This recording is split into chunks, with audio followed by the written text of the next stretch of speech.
You're listening to Living Full Out with Nancy Solari. As a life coach, Nancy can teach you how to stay strong under pressure and work through challenges you face. Being legally blind, Nancy inspires others to be resilient in overcoming obstacles and live full out. You can ask Nancy for advice in your life on relationships, finance, business, health, and more. Just call in at 800-333-0001. Once again, that's 800-333-0001.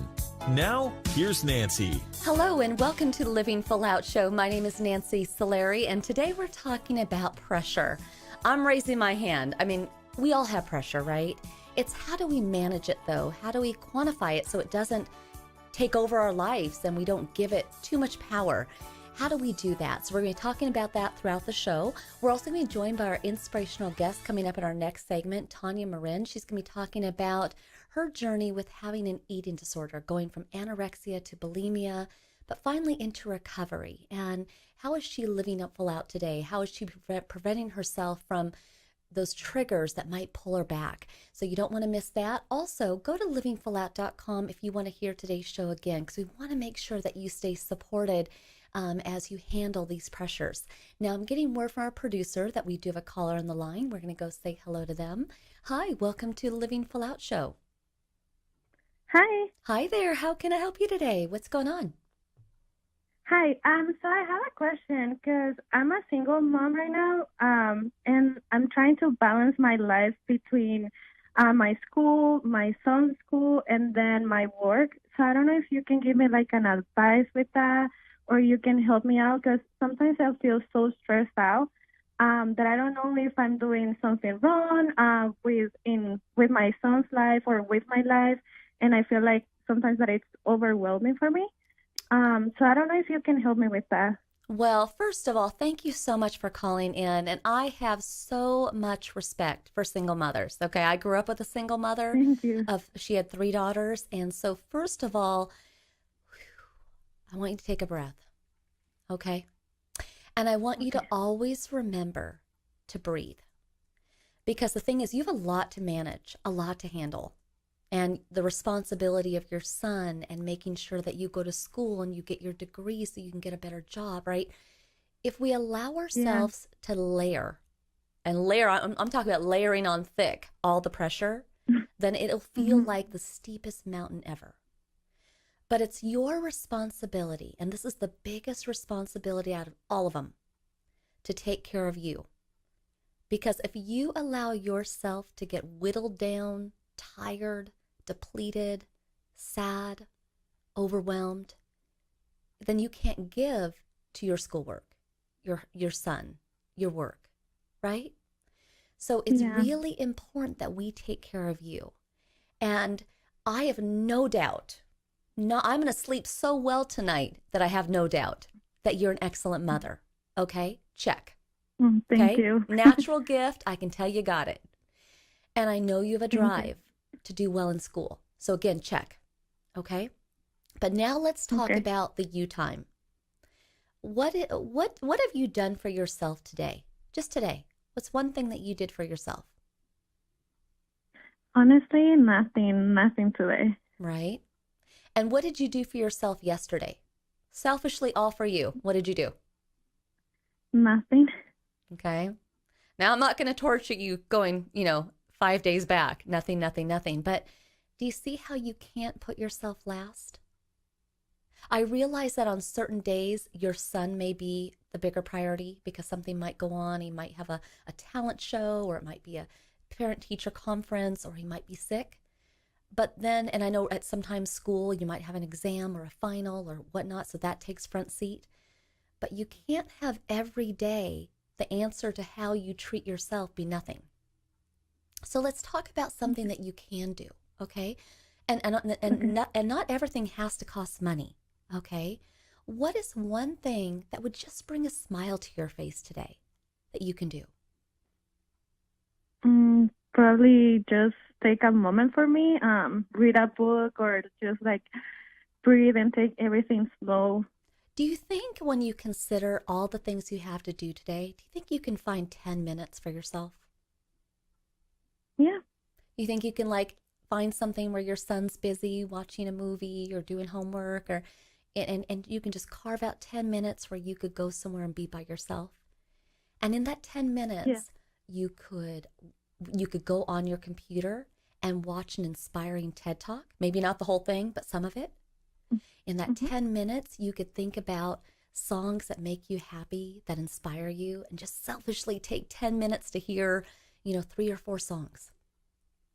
You could take time to read a book, not the whole chapter, but at least get started to get you revved up, right? You could pray, Yeah. you could do anything. But I want you to take 10 minutes today. And if you get to the end of the day, 10 p.m. comes around and you still haven't taken those 10 minutes, I want you to take them.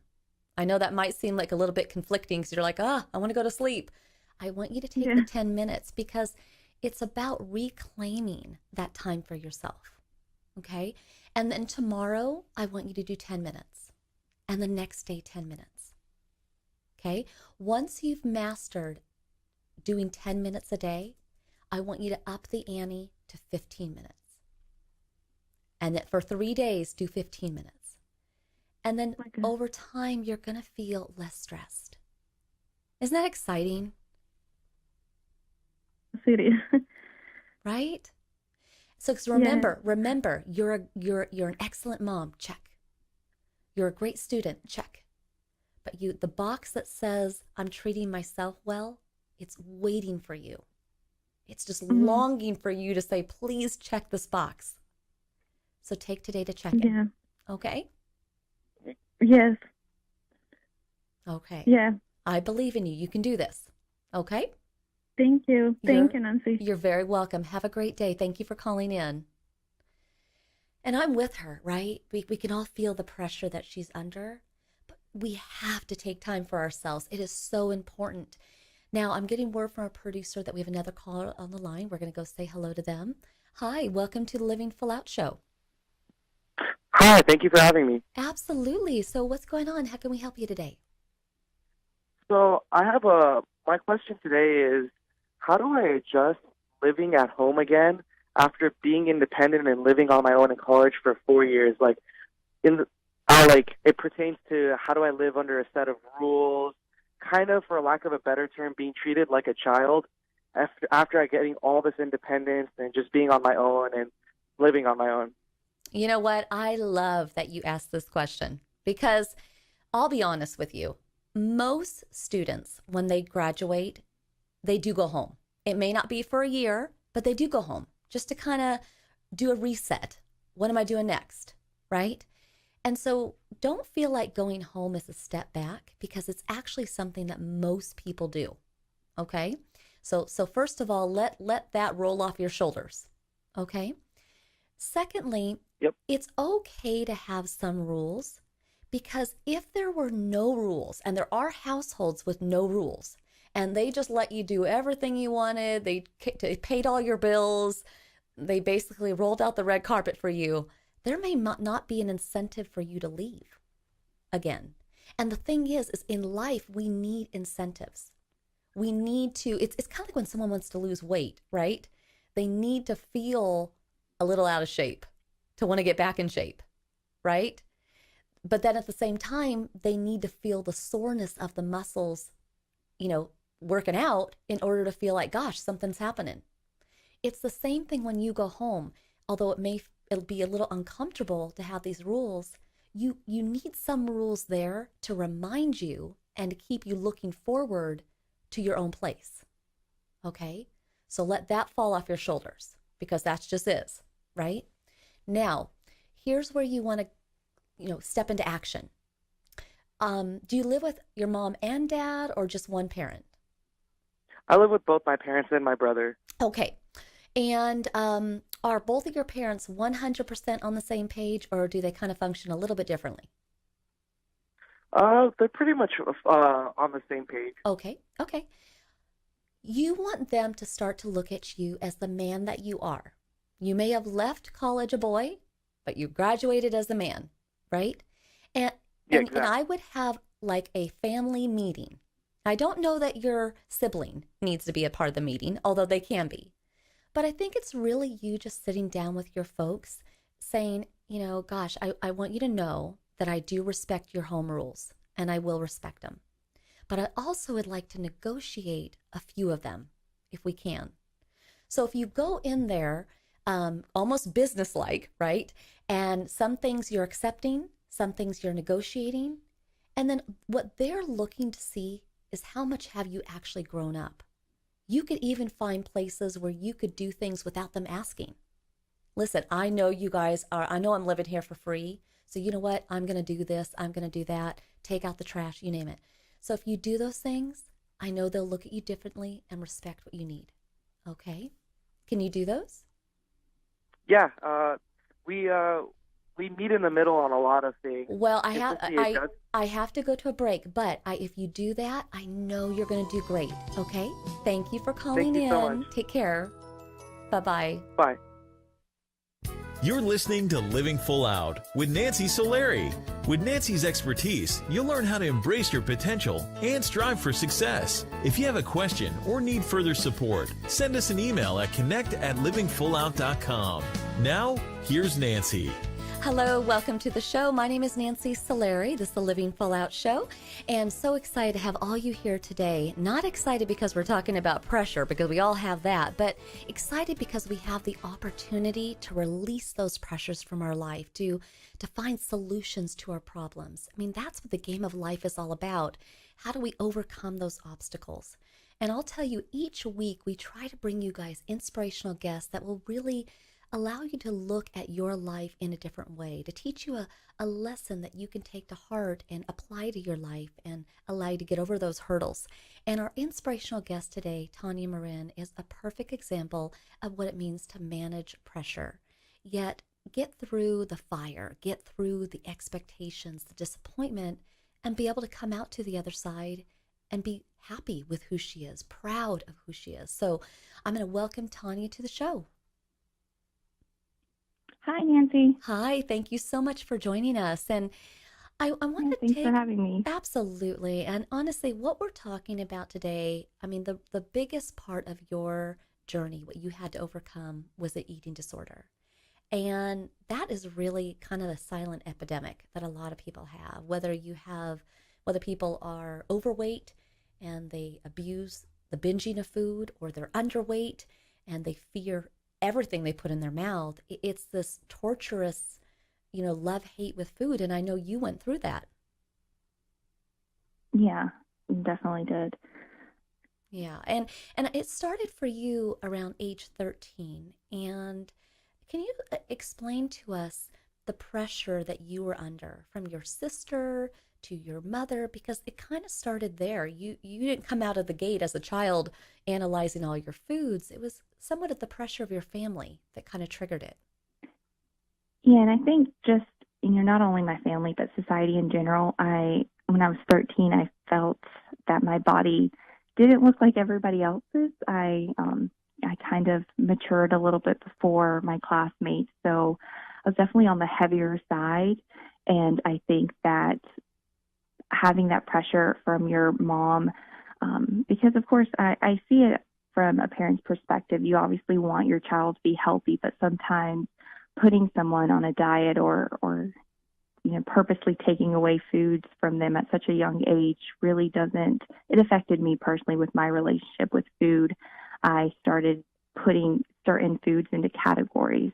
I said, okay, this is bad, this is good, this is what I'm allowed to eat. And then kind of turned into, well, if I eat this certain type of food, I'm a bad person. It wasn't just the food is bad, it's I'm bad because I'm eating certain food. So it was definitely a struggle. And I felt pressure from both, my mom, because she would always compare me to my sister. And again, I don't think she did it with the intention of me, to have an eating disorder one day. But I think just society as a whole puts this pressure on women, on young girls at such a young age, that in order to be successful or to be happy or fit into this box of beautiful, you have to look a certain way, which is completely false.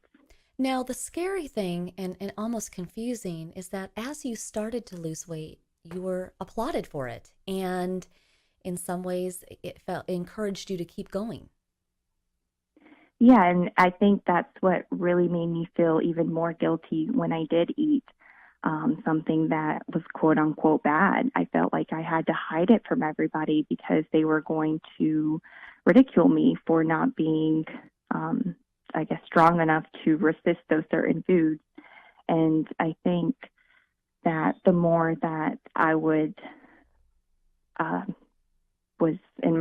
put myself in my mind that I wasn't allowed to it, the more I wanted those foods. So I would secretly eat in my room, and I would feel so guilty because I was embarrassed that I wasn't strong enough to not have that piece of cake or not have that, whatever it might have been, whatever dessert it was that night. So yeah, that was kind of hard, and it was shameful in a way saying it out loud. It took me a while to realize that it was a problem because I thought something as simple as food, people were just never going to understand. Now, I know you were restricting your foods and you had them in good and bad categories, but were you also up in the ante with aggressive workouts? For me, not so much. I would say that I would do these weird diets, like cleansing diets. I don't think I had the energy to even work out.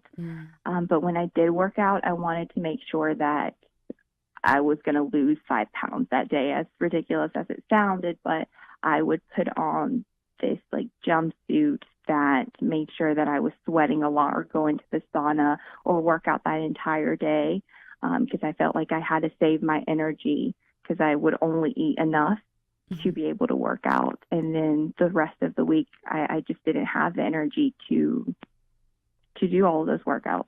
Did the rational side of you know this is not good? Like it's getting worse? I think so, but I didn't want to admit it because I liked that people thought that I looked good or that, my weight was going down. I didn't want to say it out loud, so I kept it a secret. But I knew in the back of my head, I shouldn't be throwing up food, Tanya. I knew that it wasn't normal, it wasn't okay, but I thought that I was in control. At the end of the day, I thought if I really wanted to stop, I can stop tomorrow. It's not a big deal.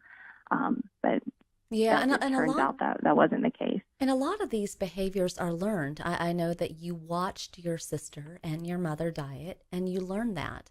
But who taught you how to purge? I actually saw it on a soap opera once. Was the first time I saw someone actually eat something and then go to the bathroom and throw up. And I thought I had just discovered the best thing in the world. And I tried it, and I kind of just started doing it. And that was the first time I saw it was on TV.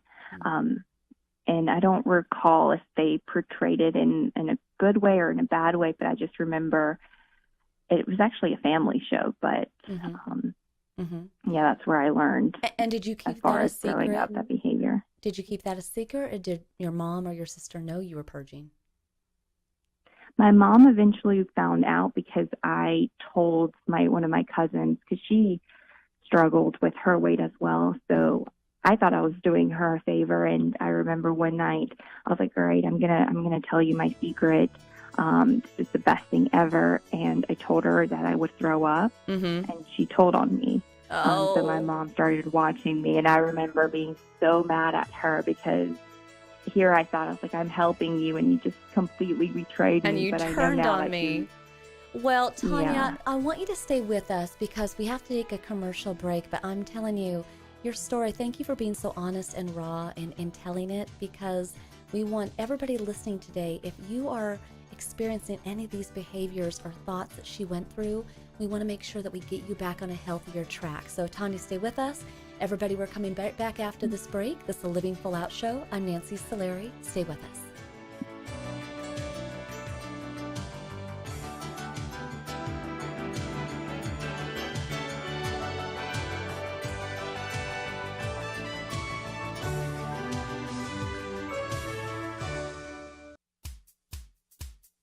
You're listening to Living Full Out with Nancy Solari.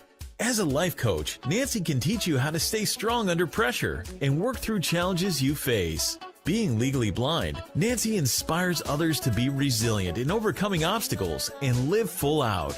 You can ask Nancy for advice in your life on relationships, finance, business, health, and more. Just call in at 800-333-0001. Once again, that's 800-333-0001. Now, here's Nancy. Thank you for joining us today. I'm Nancy Solari, and this is the Living Full Out Show. And today we're talking about pressure in our life and how we best manage that, or in some cases, we may need to turn to others for support to help see what we can't see to get past that hurdle. But I'd like to welcome back our inspirational guest today, Tanya Marin, to the show because she's sharing with us the intimate details of her journey having an eating disorder. So I'd like to welcome Tanya back to the show. Hi, Nancy. Hi there. So in the last segment, you were sharing with us about how your eating disorder started to escalate. It went from monitoring your foods to really going through bulimic behaviors of purging. And if you could just educate our listeners on what anorexia versus bulimia is, those two different stages. Yeah, so while I'm definitely not, a qualified therapist by any means, but anorexia is the more when you use restrictive behaviors, not eating certain foods. And then bulimia is more engaging in purging foods.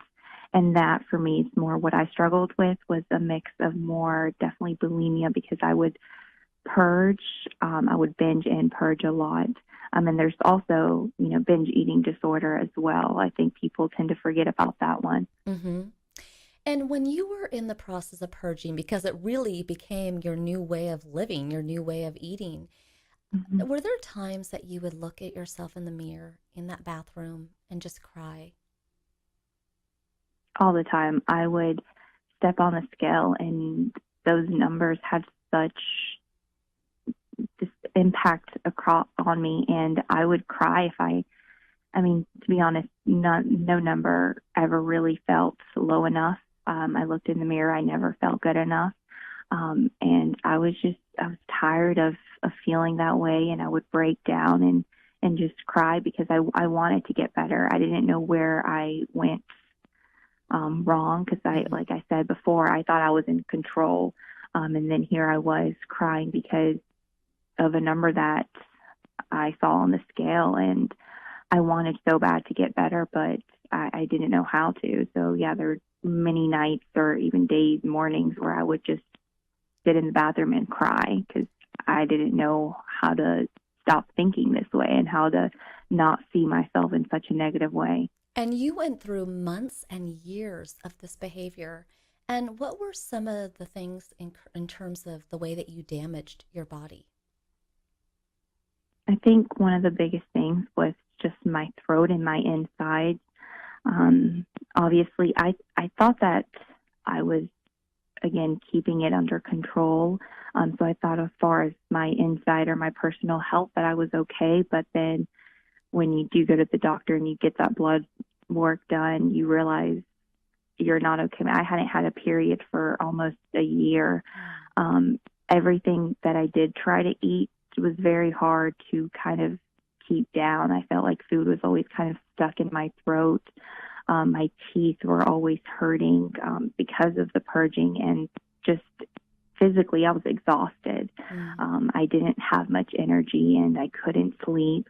But yeah, as far as health-wise, just because someone may look okay on the outside doesn't mean they're doing okay on the inside as well. Yeah, and thank you for sharing that with us, because I think we have to know what the reality is of the behaviors we do. And so I appreciate you sharing that.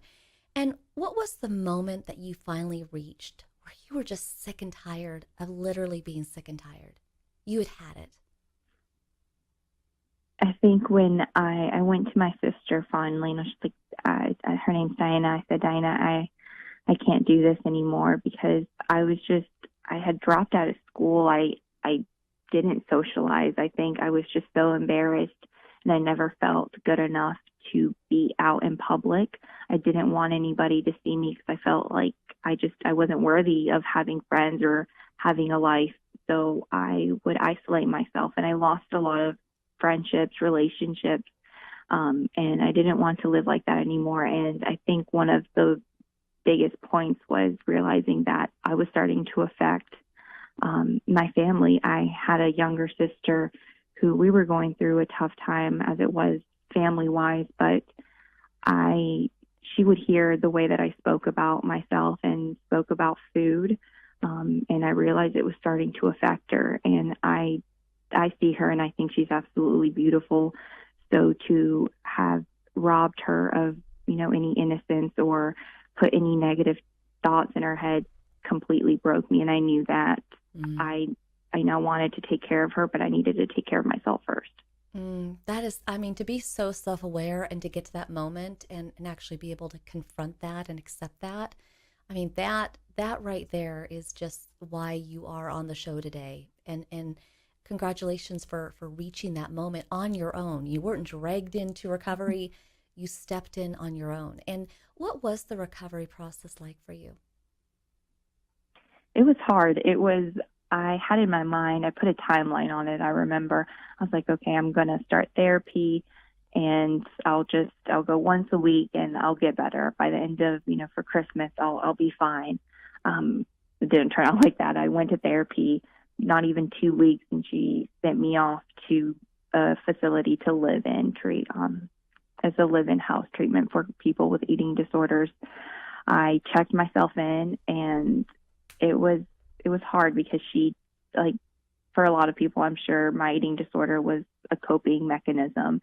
And to strip that security blanket from me and actually have to face my demons was hard. And it wasn't an easy road. It had its ups and downs, and I was in treatment for over a year. And then I had to kind of learn to be on my own afterwards. So I still consider myself on my road to recovery because I do have my ups and downs here and there, but thankfully now I don't turn to those behaviors when dealing with hardships or heartaches in my life. And I definitely don't have that negative talk or hatred that I once had. So I get through those hardships now. It sucks, but I'm okay. Well, and again, it's kind of going through all those different stages that you had to accept and get through. And for our audience that is listening today, if someone knows that their sibling, their sister, their daughter, or even son or brother needs to go to recovery, how could somebody best encourage them? Because you kind of got to that place on your own, but if somebody had pressured you or had constantly hounded on you, you might have not taken it or heard it the same way. But how could someone in our audience today, if they had been your friend, your mother, your sibling, how could they have influenced you to go? I would say maybe taking them or going with them to a therapy session, so you're in an environment that's safe for that person to open up and to hopefully they can hear it. Because I know for me, I had my sister wanted to help me, but anything she said went in one ear and out the other sometimes. So I think that's what happens to a lot of people. And sometimes when they hear it from a doctor or from a therapist, it can maybe click in their head a little bit more.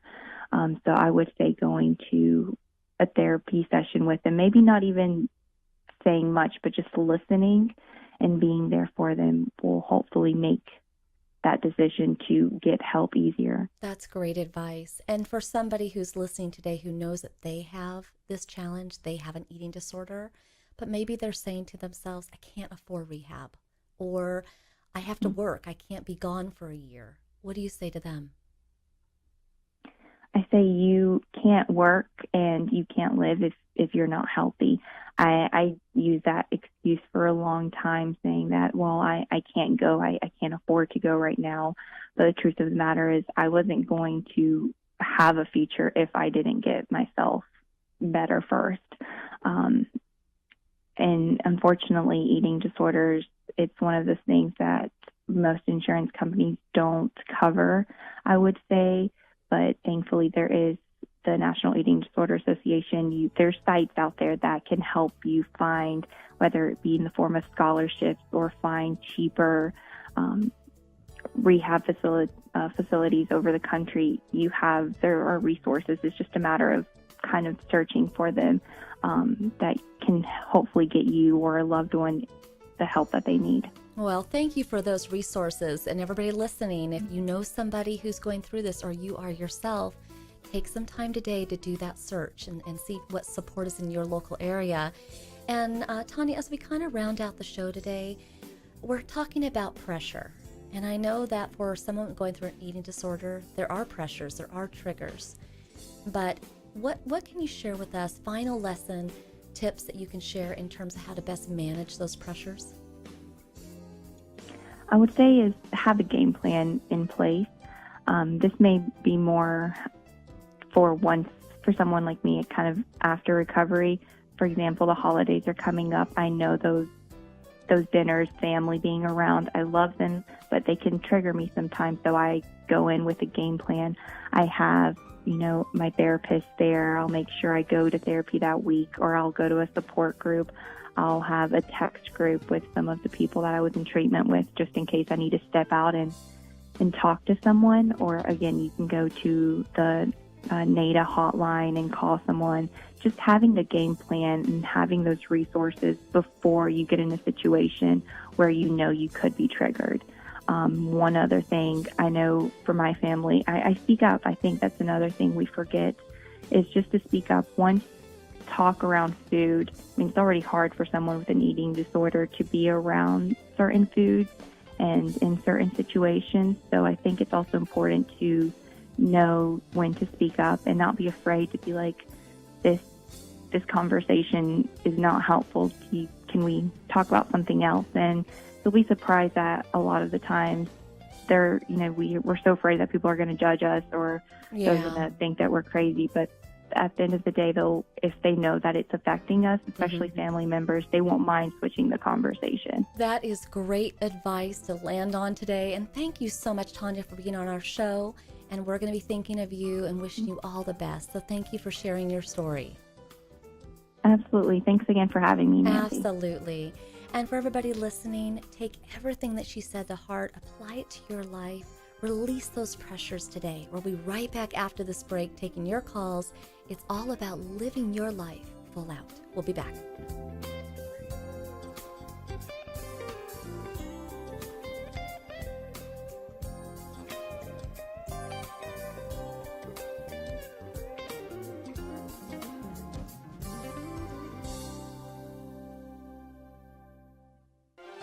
When overwhelmed by life pressures, I want you to always remember to breathe. Take a moment, press the reset button, and allow yourself to get some clarity.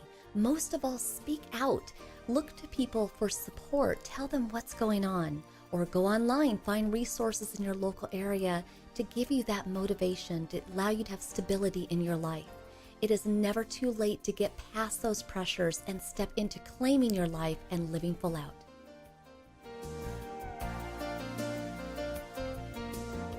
You're listening to Living Full Out with Nancy Solari. Nancy is here as a guide to show you how to rise above obstacles and savor each moment. If you have a question, call in live at 800-333-0001. That's 800-333-0001. And now, here's Nancy. Thank you again for joining us today. I'm Nancy Solari, and this is the Living Full Out show. And we are talking about pressure and how to handle those. And I just want you all to know that the pressures that you feel today, they're not going to last forever. But new ones will come. And then those won't last forever. But the best thing that we can do is just anticipate, knowing that we're not going to have a life pressure-free, okay? That's just not going to happen. But what do we learn from those stresses? We learn how strong we are, the strength that we have, how resourceful we can be. Sometimes you realize who your real friends are. Sometimes it'll get you to a place where you develop a passion or a legacy that you want to leave because of all that you've endured. So rather than looking at the pressures as these dark cloud of negativity, embrace the pressure and say, okay, what are you here to teach me? Teach me the lesson and then go. And then ask the next pressure. All right, you're here. What can I learn from you? And now go. Okay, but you have to look at it with a positive lens, or it can overtake you, it can gobble you up. But I think that you know, and I know, we all know, that we actually have that ability. It's a choice, and it's about choosing the right words to allow ourselves to stay in a positive place.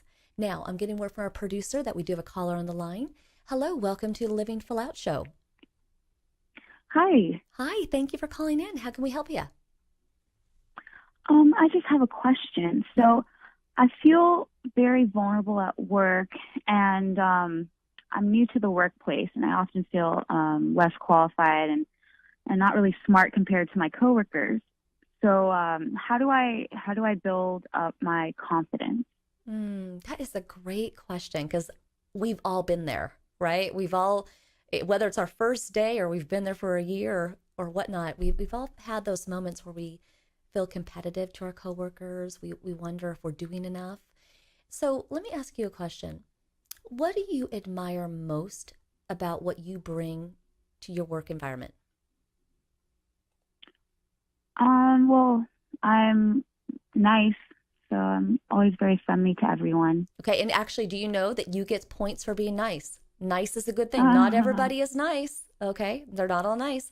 What else do you bring to the table? I'm a good listener, and I type pretty fast, so they ask me to take minutes.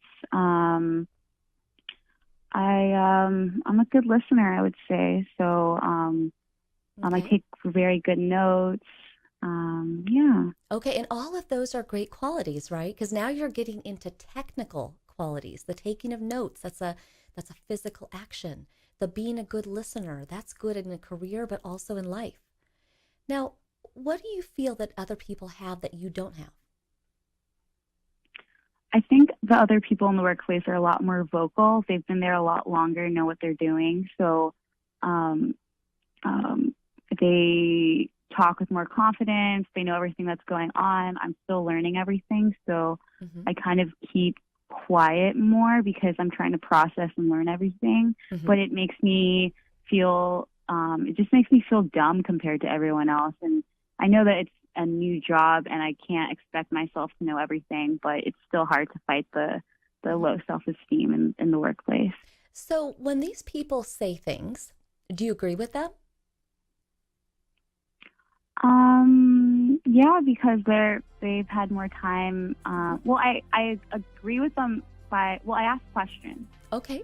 They know what they're doing and they're very knowledgeable in work. So I ask a lot of questions so that I can better understand what's happening. So now, but sometimes I feel like I'm asking too many questions. No, don't feel that way. So here's the thing. Now you're taking me right where I want to take you, okay?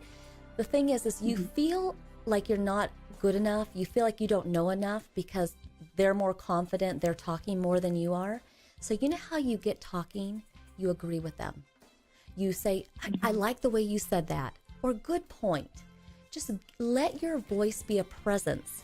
It's not to say that you have to have answers or solutions, but even by agreeing with somebody, even by saying, great job, or gosh, I like the way you presented that, your vocal cords, your voice is heard, okay? And then from there, as you develop your confidence, you might say to them, yeah, I agree, and this is why. Do you see that? You have to start talking.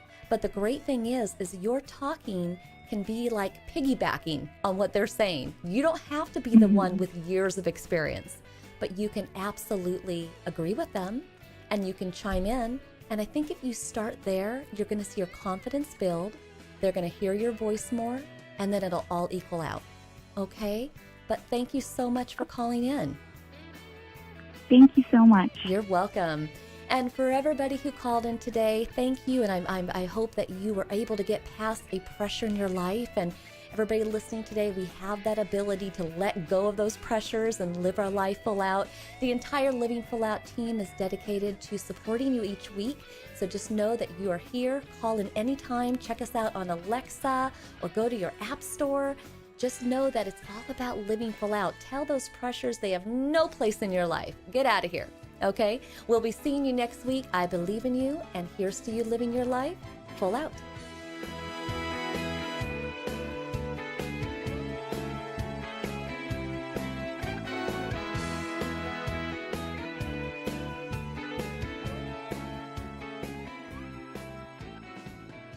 Thank you for listening to the Living Full Out Show with Nancy Solari. To learn more about this program, visit livingfullout.com for the latest episodes. Connect with the Living Full Out community by following us on Facebook, Twitter, Instagram, and subscribing to our YouTube channel. If you have an inspirational story you want to share, email us at connect@livingfullout.com. Here's to you, living full out.